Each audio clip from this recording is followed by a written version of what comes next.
This episode is sponsored by Arcat. You've heard us talk about Arcat. They've been sponsoring us forever, and we absolutely love every second of it. Hopefully you've taken the time to visit their site.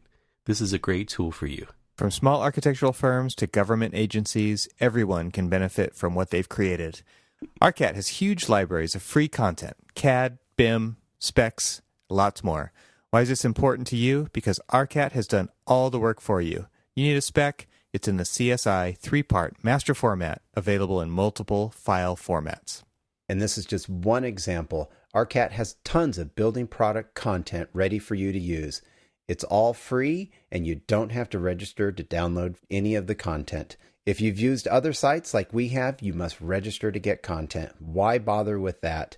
Go to Arcat. Make sure you check them out. They are at arcat.com, and we really appreciate their sponsorship of Archispeak. This podcast is also sponsored by BQE Core, and we are so excited to have BQE back once again to sponsor this show.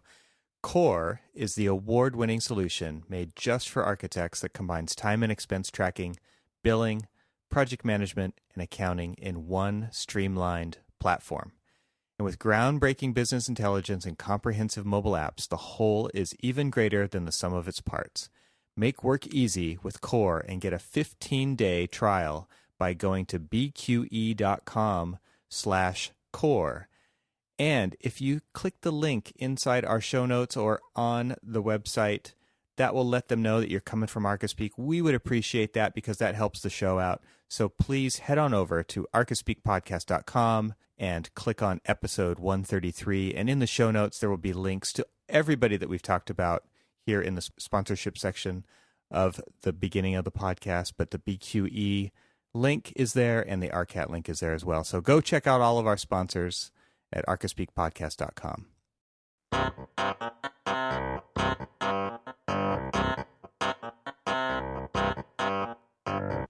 Welcome to Archispeak, the podcast that talks about what it's like to work in the profession of architecture.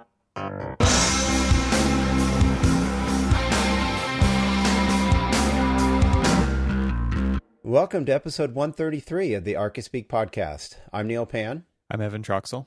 And I'm Cormac Phelan. Something we wanted to do this episode was just do a little bit of follow-up from previous episodes and comments and some of the things that we've been hearing around the interwebs based on previous things we've said on the show. And one of those things, we had a really great comment posted to the site, and we're breaking the rule of the commenter here because at the end of their comment, he said we don't need to respond to him. But we thought it might be interesting to do so because we've done a little bit more digging on the zero net energy stuff that we were talking about in the last episode.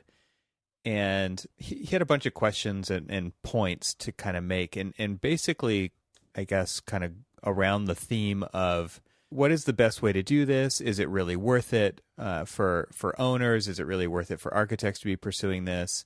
How can we incentivize people to do this kind of thing? And all around zero net energy. And there was a really good article that I guess we'll link to in the show notes too, to kind of help understand a little bit more about where net zero is headed based on research. And I guess to kind of summarize, I guess I already did summarize, but just thinking about some of Lee Callisti's comment here. I mean, he really is coming from a perspective of small firms, right? And Cormac and myself, we both talked about kind of our firm's approach to the 2030 challenge and zero net energy, and it definitely a different scenario than very small residential firms or small firms in general. So I think the thing that I think of whenever I think of zero net energy stuff, especially now, because it still seems like it's early days. I know a lot of firms are doing zero net energy projects. A lot of firms have been doing them for a long time, especially the ones who are interested in, like you were saying when we last talked, Cormac, the Living Building Challenge. I mean, lots of firms have been doing LEED, and we know all these things are a little bit different. Right. But yeah. What I think of when I think of this is there's definitely kind of the big bell curve, right? There's the early adopters, then there's the everybody else follows in, and then there's the laggers at the very end. And the difference, I think, this time is that this is a little different than like an iPhone coming out, right, where it kind of changed everything. This is going to, and it already is in California at least, and I'm sure in several other states, where it's going to be code mandated. So it's not like you're going to get to choose to use Revit 15 years after it came out, like firms are still doing today, or you can choose to never buy an iPhone or an Android phone or whatever. But if you're going to be practicing architecture, you're going to have to follow these codes the more they get adopted, right? And by a certain date. And so what I think of every time I think about ZNE is, remember when Tesla came out with their first car? It was the Tesla Roadster, and it was $130,000 for this 2-seater car, and it was, it was a Lotus body and the Tesla innards, and I just thought, like, that's what I think of when I think of ZNE. I think of the early adopters, the people who are willing to put themselves out there as the ones who are willing to save the world, right? That's what the people who buy Teslas at that early stage are funding the R&D for the next Tesla, who are then funding the R&D for the next Tesla. And so, and we've seen that exact thing happen, right? Where they had the Roadster, then they had the Model S, and then there was that Model X thrown in there, and now there's the Model 3 coming out now, and the prices continue to drop. Adoption goes up. Now they can't keep up with demand, and everybody's kind of rooting for them. They're the underdog. And I think that's kind of the same feeling I get with ZNE. So long story long, I mean, that was just kind of a roundabout way to get there. But I really see it as, we're not seeing it a whole lot. It is hard to convince owners to spend the extra money. It's probably not worth it. But the project we're doing, that ZNE, I mean, they want to shine this beacon a little bit on themselves and say, this is what we stand for. This is where we believe things are going. And so they're willing to put themselves out there and say, we are the early adopters and we are the ones who want to save the world. And so that's just kind of my take on that. Early on, most people's hesitation to even like start pursuing stuff like that. And hell, forget even zero net energy, but even back when LEED started, and LEED sounded great, let's do a LEED building, and everybody started to rush towards it. But then they started to see, oh well, there's a huge, or at least the perception is that there's this huge upswing in my, upfront costs.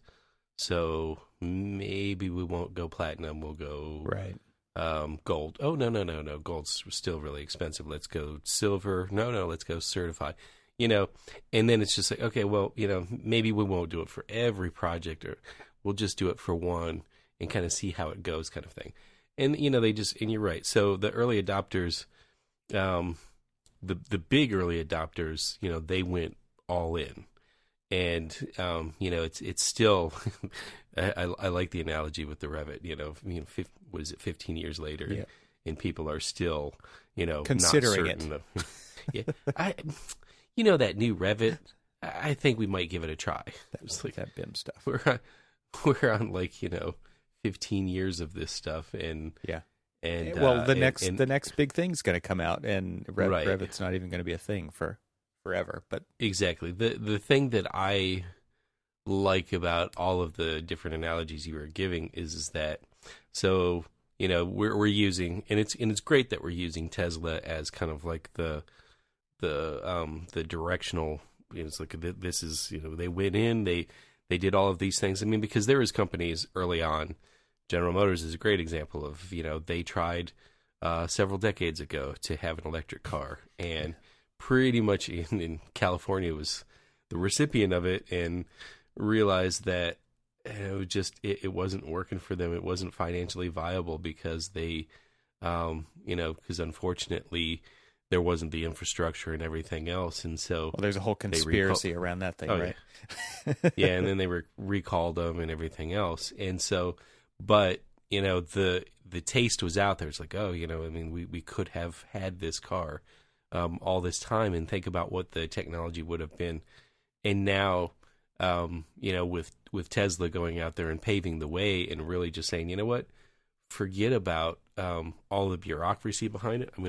I'm just going to do it and keep doing it and force people to change. and it's made every single major car company now come out and push electric cars. Now Chevy's got the Volt and the Bolt. They've been forced to respond, right? Yeah, and now Ford has announced that in the next 5 years that they're going to have 20 different models that are all electric. 20 models from Ford. Yeah. I mean, that's amazing, right? And it's good because it's pushing them forward. Tipping not point, to talk about cars, but I mean, it was a really good analogy with now people are sitting there saying, okay, well, LEED's good and all, but for the problem that we're having with LEED is really trying to convince the owners to spend this upfront cost, or what is the value of getting the little plaque that says it's LEED certified, and it's been really hard. I mean, we've got incentives in the state of Maryland for public schools that are funded by the state to go LEED, and every one of those public schools, barring a few jurisdictions, have tried their damnedest to get around doing LEED because they feel like it's more expensive. They feel like, our maintenance department can't go out and buy all of this, new fancy green cleaning equipment and all this other stuff. And so they've tried everything to get around it. And, if you are forced to do it per code, then you can, everybody has, now we've got 20 years of, maybe not 20 years, but however many years of LEED, that we can see what the benefits are. And now we can see people, I think what's interesting about this article, and again, we'll put the link, but it's on Building Design and Construction's website, which has been a pretty good website. They've published an article that I've been in, so it's got to be good, right? Absolutely. They're citing Navigant research, and they're basically saying that it's going to increase exponentially till 2035. The spending, the market is projected to increase annually at a rate of 38.4% in North America alone on ZNE. So this is not a accounting advice or anything, but buy stock in ZNE because that's the stock ticker. No, it's not. But it seems like the trend is going to It's kind of like this. We're saying we're at the beginning of the bell curve, and so by 2035, it looks like we're going to be well into everybody's doing this. And why is that? Because that's after 2030, and California, 2030 is the date for all new commercial buildings to go zero net energy, right. and so you can kind of see where they're extrapolating these numbers from. But then, I mean, that's really where the stuff is being pushed. It's not so much being pushed in the residential arena, but I think it's going to trickle down to that because there is lots of new construction still going on. And I guess that's kind of what's interesting, and maybe this kind of leads into a follow-up topic that Neil was talking about doing, which is, Neil, do you want to introduce your other topic? Because I think this plays into it. Like, what do we do with our old buildings? I mean, because this is talking about new stuff. This isn't talking about going back in and retrofitting buildings, right? Because, that would be cost prohibitive. So yeah. What's your other thing that you wanted to talk about with? Well, before we leave this one real quick, and I hate to derail us backwards because that was a great segue, but one of Lee's questions was about, should people get a badge or tooting their own horn? And I'd just like to respond to that part and just say, that I think they should, because they're doing what you had mentioned, what Tesla has done, right? They're getting out in front of this. They're doing they're spending that money. They're spending the money. Give them they're something. Doing it. And really, that's the incubator, right? I mean, Cormac, you said 20 years of LEED. For zero net energy, we haven't been around for doing that long, but they're really setting the stage so that by 2030 there's going to be examples to go from and see how that's worked. But I also think another part of his question was it's very difficult to get an owner to spend the money, right? If they don't need to spend the money, why spend the money? It's a bad business deal. I get that.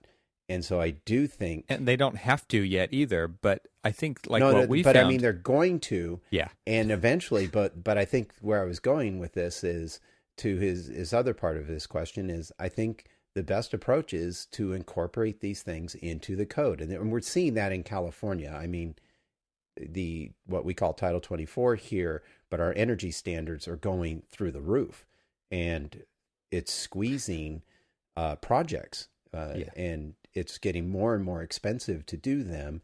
But we're going to this place that we need to get to, and we're going to every 3 years it's going to keep getting a little tougher and a little tougher. But I think that's what you have to do to get there. But as long as we're continuously dependent on fossil fuels as our primary source of electricity, it's becoming more expensive to operate these buildings. And see, that's where that's where we usually tend to, sway the conversation. Is they're like, well, I mean, we've got to pay this, and it's not necessarily a true perception either. I think you make a great point, and this is another part of his question, which is, should the AIA, the AEC community demonstrate the metrics and things like that to prove that it's better? The code is going to force us to do that, but I think the AIA and our community needs to get out in front and start publishing articles, not just to, like this one says, hey, there's going to be more money spent here. But I think we need to start actually showing, as these buildings that have been built and that are out in front of this now, I think we need as a community to show those benefits over the past 5 years or the past 10 years. What is the operating cost? Because that's something that I know LEED tries to do, which is understand the operating cost of a building over time. And life cycle I think it'll be important stuff. Yeah. to get these types of buildings and have those studied for 5 or 10 years to show building owners and building developers that over time this will pay for itself. Because I think you're right, Cormac, the costs are going to continue to go up as we continue to use fossil fuels for our energy. Well, the evolution of LEED is, at one point in time it was like, well, it's one and done. You design the building and you design it for a performance level, and there really was no great follow-up. And now that the evolution of LEED is coming out, you start doing building follow-ups and trying to find out what the performance is. And now you have things like the Living Building Challenge, Zero Net Energy, and all of these are basically requiring you to go back and not just look at the upfront costs. I mean, not the upfront cost of the building, but the upfront like performance levels. And then like Living Building Challenge, it really doesn't start till a year after occupancy when you really start to do a lot of the testing to make sure that the building is living up to what it was designed to. Because I'll give you a good example is there was a building that I worked on that we know when you first get in there, it's probably going to perform perfectly, exactly the way you wanted it to. But then the load demand on all of the equipment in there and things like that, it's going to blow it through the roof. And it's not going to do what, you were hoping to do. All of the envelope and everything is going to do what it needs to do. But, then you've got your load demands and everything else of the equipment that's just going to, kill it. But the great thing is that a lot of what I've seen, huge difference between my life when I was working in K through 12, where they, of all people, needed to do energy efficient buildings because they spend so much money on their operation costs. I mean, the operation budgets are far outweigh their capital construction budgets.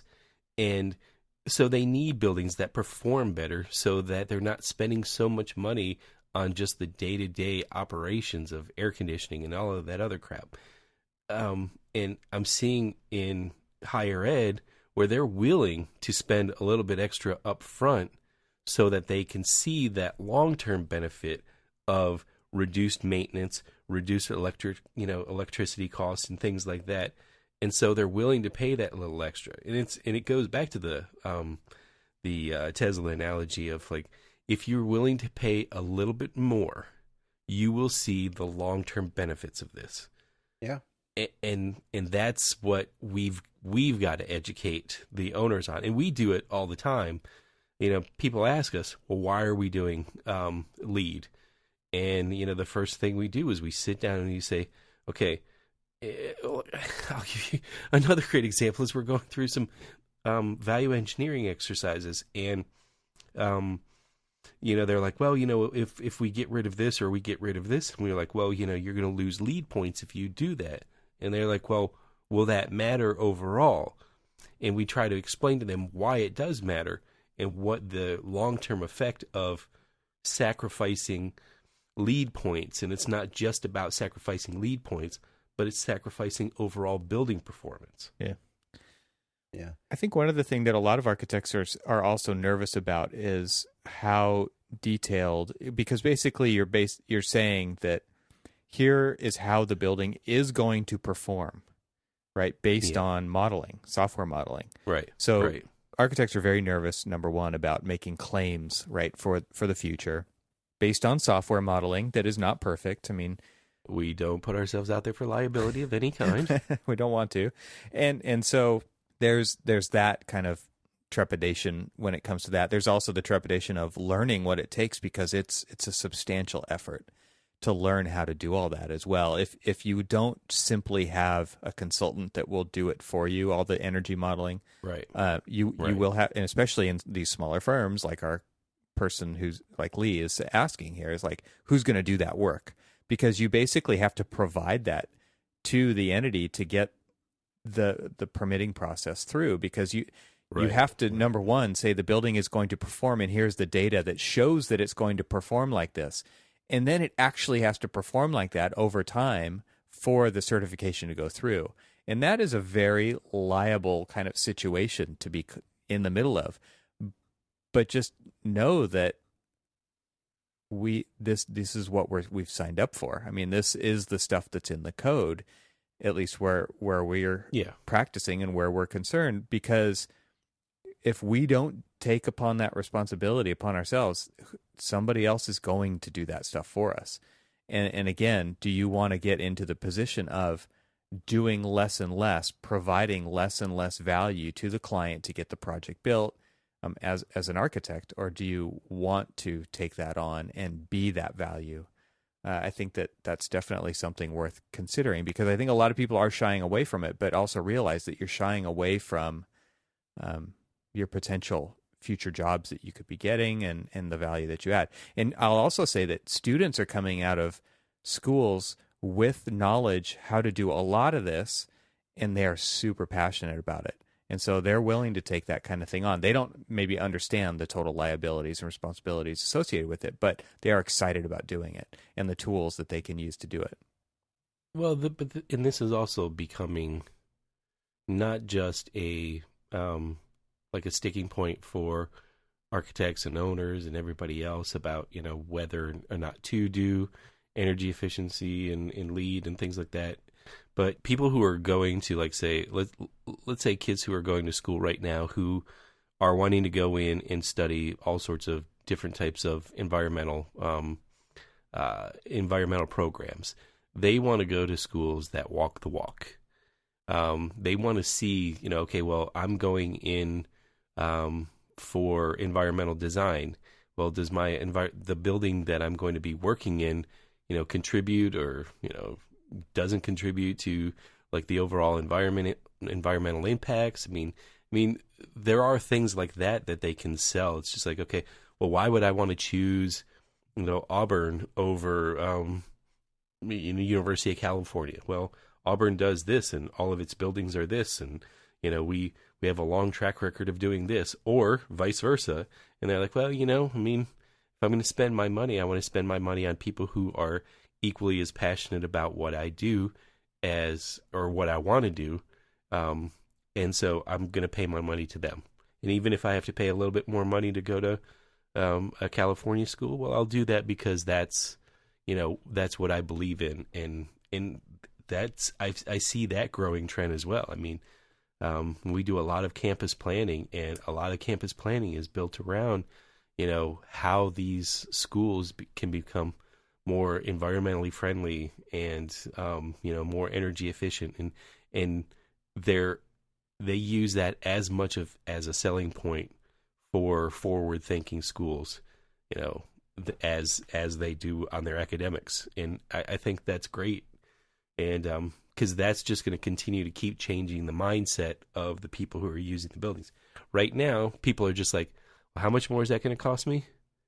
Do I really want to spend that much money for it? Do I really need to have, and here's another example, do I really need to have vestibules? None of our other buildings have vestibules. Do I really need to have a vestibule?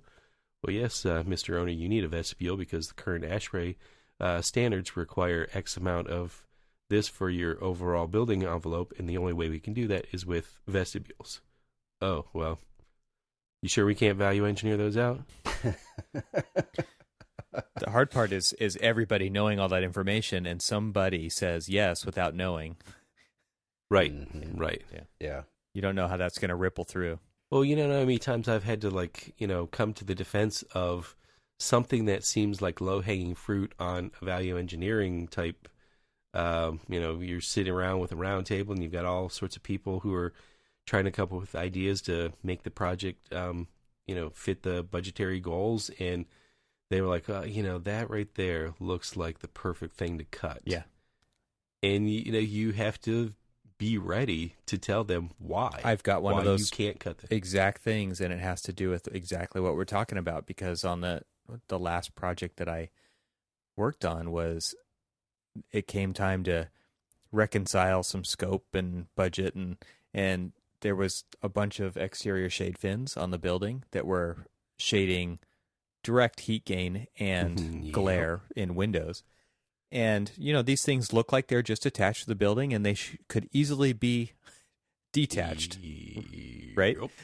And guess what? Like, the answer is no, because that is what allows the energy model on this building to work, because it says it's going to perform a certain way.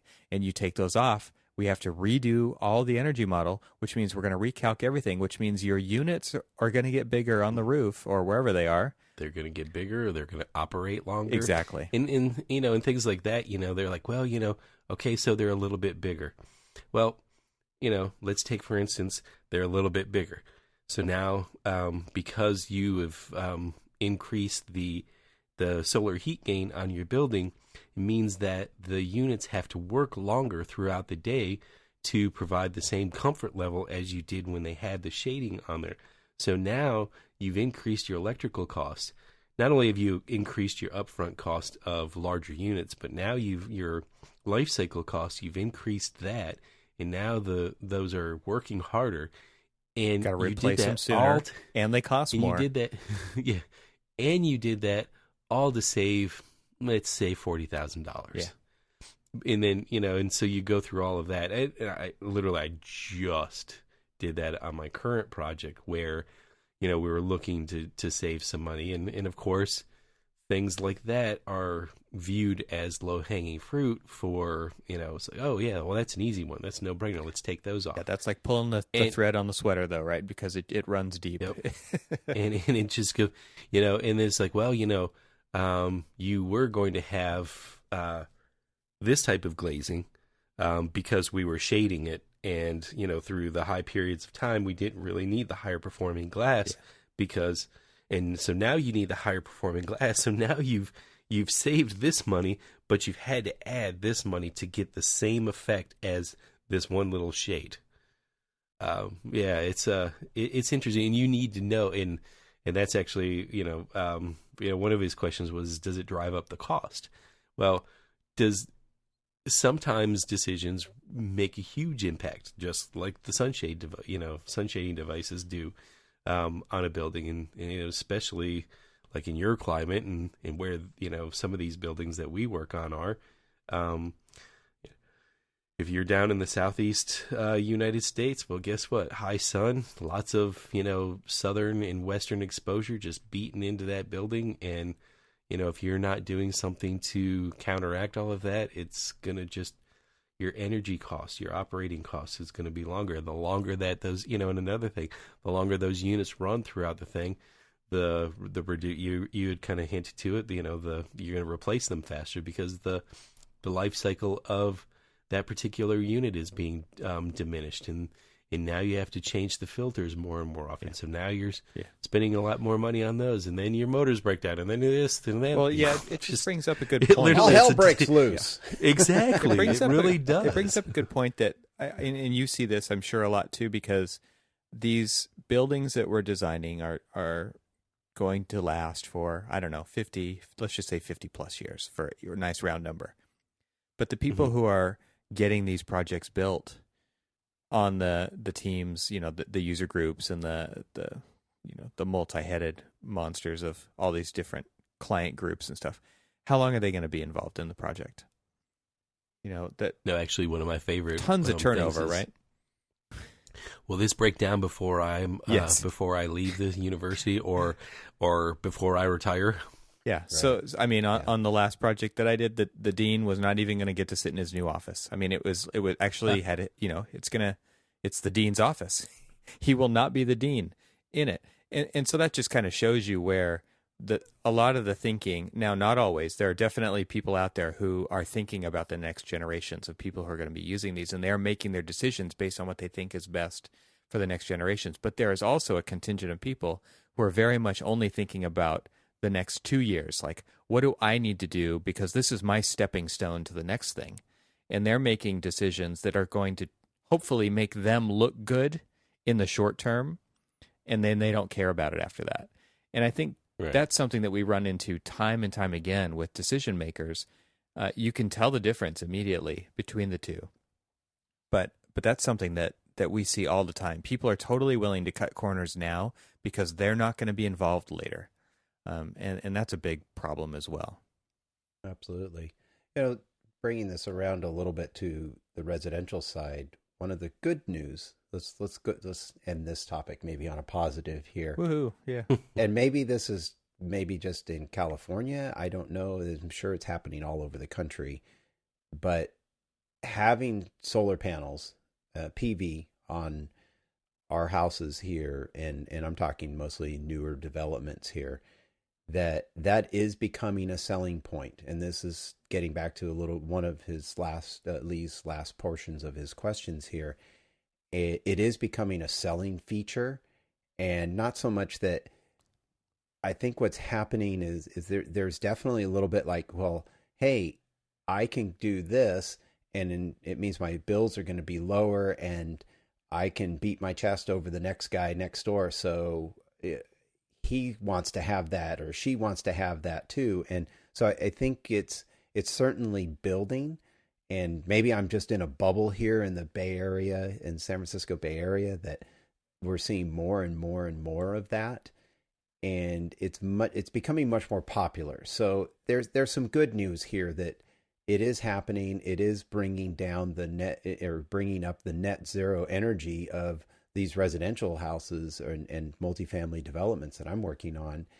And it's becoming a selling feature, and not only just a selling feature for the buyer, but the developers as well, because it's like developer A down the street is doing it, so I better do it, otherwise my houses aren't going to sell, or my townhome units or condo units are not going to sell.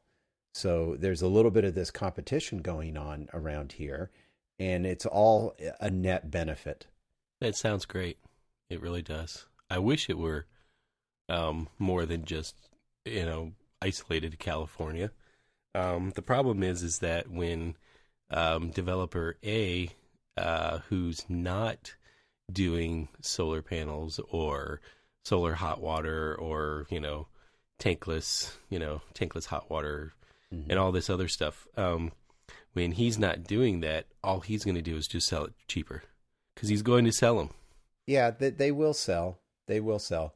But there definitely is people here in the Bay Area have the money because of the tech industry around here and such. So, I mean, I'm jealous because, gosh, I wish I could afford this stuff, but I can't. It is happening. And I understand there's other parts of this country where oil is cheap and it's a different sort of energy market. A little bit cheaper and all that other thing. So but I don't want it to sound. I don't want to, take your high note and sound negative. But And you're I going think to.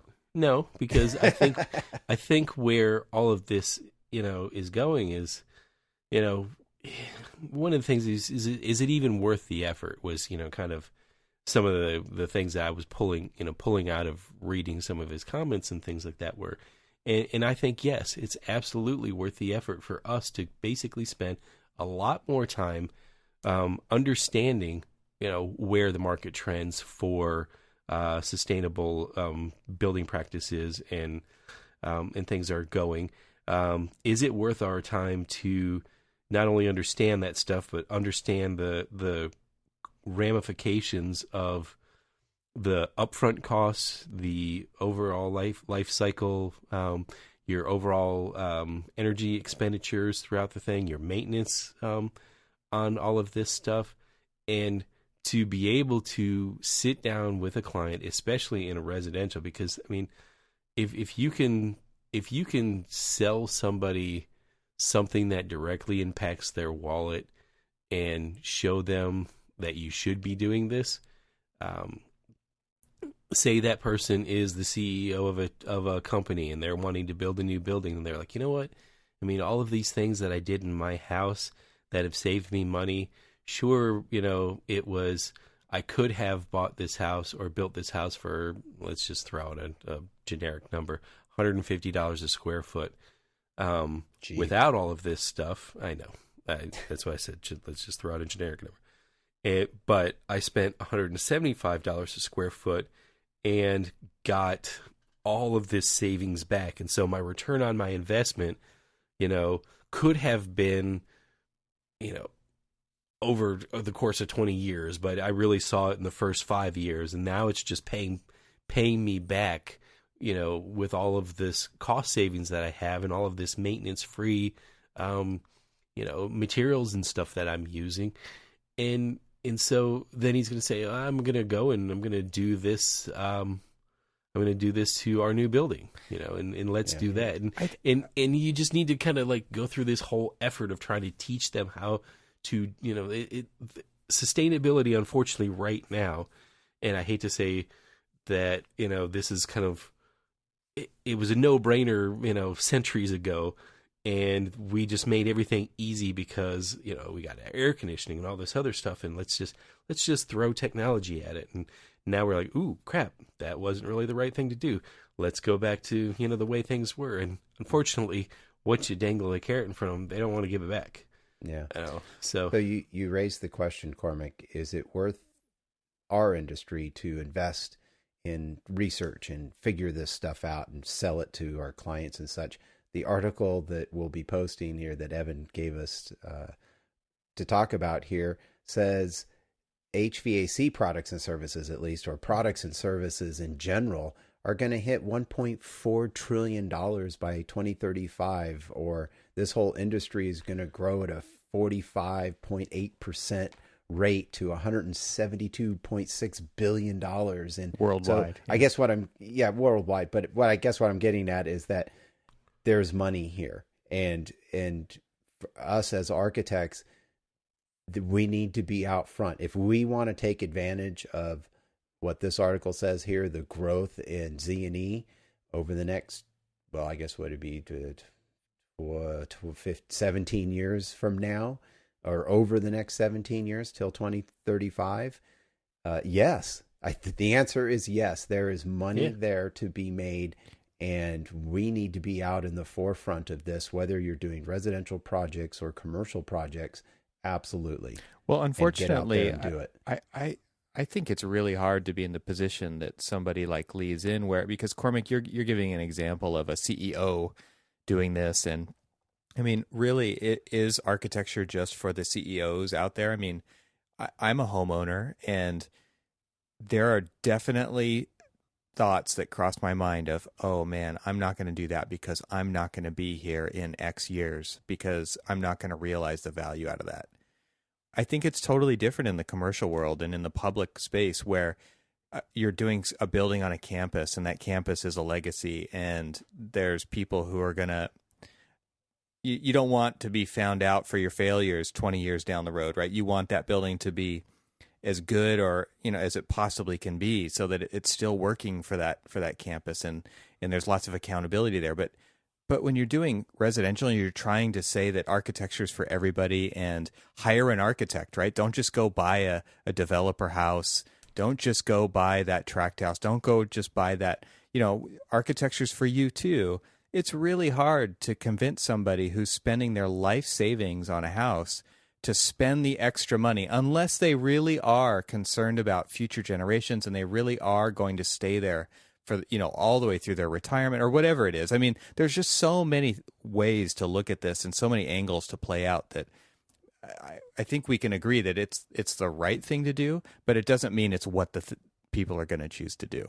Well, unfortunately, that's highlighting a shift in the way that we live nowadays, because there used to be a time when generations would grow up and pass the house on, mom and dad would pass on, and they would then pass the house on, and those kind of things. And we don't live like that anymore. We go into buying a house. It's like, will I be able to sell this in 5-10 years and make money on it? Where exactly, and make a return on my investment. And how little can I spend until I get there? Right? Exactly. And honestly, I mean, if we had conscientious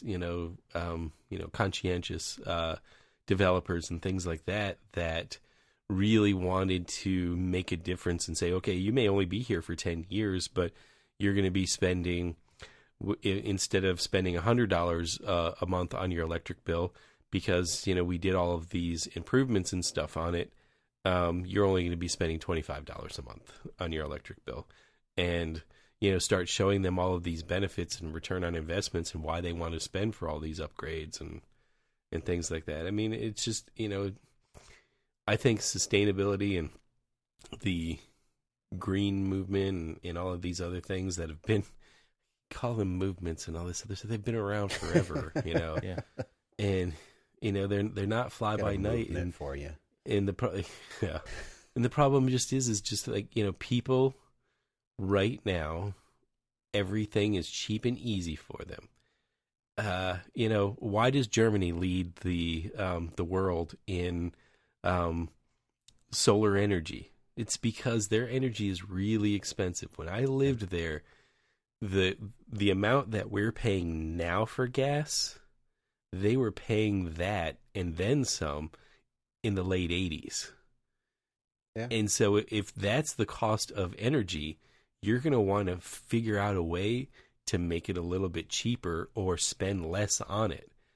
And that's why they lead the world in, residential energy or residential solar use, because it's just smarter. Yeah. But it's because they had to live with really high gas prices and really high energy costs. Now that they're practically energy independent because of renewable energy, they're like, okay, well, this was hell this was a no-brainer. But we've never been forced to suffer under really, really high, or we're just like, well, we know it'll come back down. Yeah, the gas price right now is $3 a gallon, but don't worry, it'll come back down. It'll come back down to $1.50. We've had those pain points at times, and it has come down. So, yeah, it's one of those things where it hasn't exploded yet, right? It's just barely being held together by Band-Aids, but it just really hasn't exploded yet. Well, the thing is that I've said this countless times over the course of the past 2 decades. Is the only way renewable energy is really going to take a foothold is if we suffer a little bit under really, really high energy costs for a long period of time, when it forces us to say, oh shit, we really need to do this. I mean, think about how many different presidents have we gone through that have either, enacted miles per gallon standards on cars and then have it repealed the next president. And then, okay, well, we're going to go and try that again. And then have it repealed. And it's over and over and over. And it's just, no one really seems to really suffer yet. When's the big suffering going to start? Sufferfest. Yeah. Exactly. So maybe at the end of the day, we just need to suffer. It's a good name for the podcast, the Sufferfest. You can listen to this. I think we'll let our listeners answer that question for us. When are we going to suffer so that this will actually change? Or I'm curious about what other people think, what have been their, trials and tribulations on how to spend, like spin or sell or whatever sustainability, when people just don't feel like spending any upfront cost, even though they're not really seeing the long-term benefits of it. Yeah. I think we brought it up a little bit in the last episode, didn't we? Where we just, there's a lot of things that we just have to do now because of code, but there's a lot of things that you don't even have to run through the client. And that sounds deceitful, right. But I don't think it is. Like, it's one of those things where it's a byproduct of the way that you already work. So there's things that you just do, and those are the right things to do for the building, for sustainability, for all those reasons. And they're not something that, maybe 20 years ago it was something where you did have to run that by the client, but now it's just accepted and it's the right thing to do. Let our listeners tell us their stories of what they've experienced. Yeah, that would be cool. Yeah, I think so. And I think we're kind of deep in this one, so let's leave our other topic that we teased earlier to maybe next time. How does that sound? Sounds good. Sure. All right. Well, with that, let me at least thank our show sponsors here, the people that keep the lights on. How's that sound? In a very energy efficient way. Absolutely. Yeah, they're all LEDs. Yeah. Well, you know what? Where you can find a bunch of LEDs? Our first sponsor. Go over to Arcat, ARCAT.com, and check out all the things that they offer, including being able to find a bunch of LED light fixtures. BIM model LED light fixtures. Is that what you mean? That's right. Absolutely. Specifying light. Or specs or everything. That's right. And hey, we're also sponsored in this episode by Core, powered by BQE. Core revolutionizes the way architects manage projects, time and expenses, billing, and accounting. All the things you need to do to run your business. Efficiently, that's right. Saves you time, gives you the visibility, flexibility, and power you need to grow your firm. So learn more about them and take advantage of their 15-day free trial over at bqe.com/core. And make sure you click the link in our show notes for that, or on the website, and let them know that you heard about them on the show. They offer a great product, so go check it out. Yeah, because sustainability isn't just about regular power. It's about manpower and productivity, too. So people power, right? Doing more with less. Doing more with less. Well, speaking of more, how would you like to have more Archispeak, right? Go check out archispeakpodcast.com, where you'll find links to our entire catalog, which actually this is our last episode of our 5th year of doing this show. You can go check out all of the previous 132 episodes by checking out archispeakpodcast.com. And you can follow along with all of us over on our Facebook page or on Twitter. And we're Archispeak on Twitter. So that's ARCHISPK, by the way. So make sure you're following the correct Archispeak Twitter account. Only one Archispeak, man. What's that?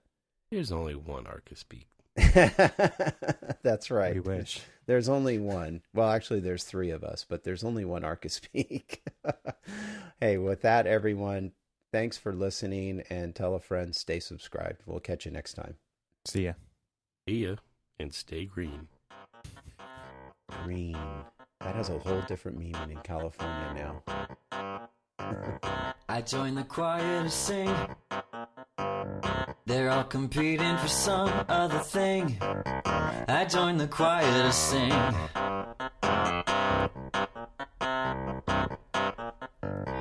I joined the choir to sing. They're all competing for some other thing. I joined the choir to sing.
to God, service my city with all that I've got. But when I'm running, pleasure is here, so I run. I'm meant to run, this is clear.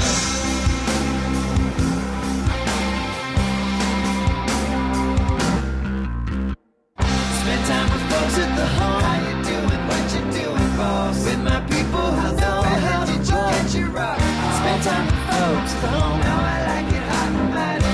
With my people who know how to roll. I joined the army in June. I joined the army in June. I lost my ass to please my town. I joined the army in June. I serve my nation under God, service my city with all that I've got. But when I'm running, pleasure is here, so I run. I'm meant to run, this is prayer. I serve my nation under God, service my city with all that I've got. But when I'm running, pleasure is here, so I run. I'm meant to run, this is